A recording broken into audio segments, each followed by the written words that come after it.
அடங்க மறுப்போம், அத்துமீறுவோம் என்கிற முழக்கம் தமிழ்நாட்டையே உசுப்பியது. திமிரி எழுவோம், திருப்பி அடிப்போம் என்கிற முழக்கம் இளைஞர்களை சேரியிலிருந்து வெளியே கொண்டு வந்தது. அண்ணே திருமா அண்ணே, உங்களுக்கு தான் இந்த பதிவு.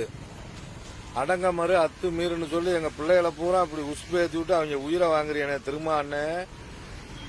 இன்னைக்கு நவீன கொண்டுட்டாங்களே, நீ என்ன பண்ற? அப்ப நீ பிள்ளைகளை எங்க பிள்ளைகளை படிக்க வைக்கிறத விட்டுவிட்டு நீ இவங்களை உசுப்பு ஏற்றிட்டு இருக்கிற இளவட்ட பிள்ளைகளை பூரா சாகடிக்கணும்ன்றதே உன் பிளானா? இது உனக்கா நல்லா இருக்கா? உனக்கு 2 பிள்ளையா இருந்தா உன் பிள்ளைகளுக்கு இப்படிதான் சொல்லி கொடுத்து வளர்ப்பியா திருமா அண்ணே? திருமா அண்ணே, நானும் டிபிஐல இருந்தவன் தானே 20 வருஷத்துக்கு முன்னால, 35 வருஷத்துக்கு முன்னாலே டிபிஐல இருந்தவன் தான். உன்னுடைய லட்சணம் தெரிஞ்சுதான் இப்ப இன்னைக்கு நாங்கெல்லாம் தமிழ் தேசியத்துல இழந்துட்டோம்.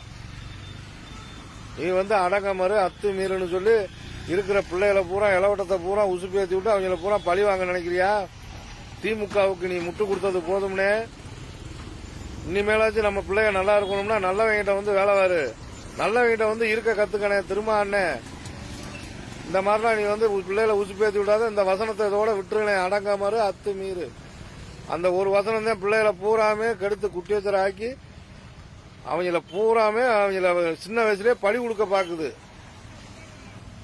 திருமாண்ணே, நீ 5-6 தடவை எம்பியா இருந்தாலும் நான் பேசுறேன், நான் படிக்க தெரியாத ஆளு. நீ நம்ம பிள்ளைகளுக்கு நல்லது செய்யணும்னா படிக்க சொல்லி கொடுனே. மாவட்டத்துக்கு 10 பிள்ளைங்க நல்லா படிக்கிற பிள்ளைகளை ஐஏஎஸ் ஐபிஎஸ் ஆக்குனேன். அதை விட்டுட்டு இளவட்ட பிள்ளைகளை பூரா அடங்க மாதிரி அத்துமீறுன்னு சொல்லி பிள்ளைகளை பூரா பழி வாங்காதனே திருமாண்ணே. இதுக்கு மேல நான் அடுத்த பதிவு போடுறேனே.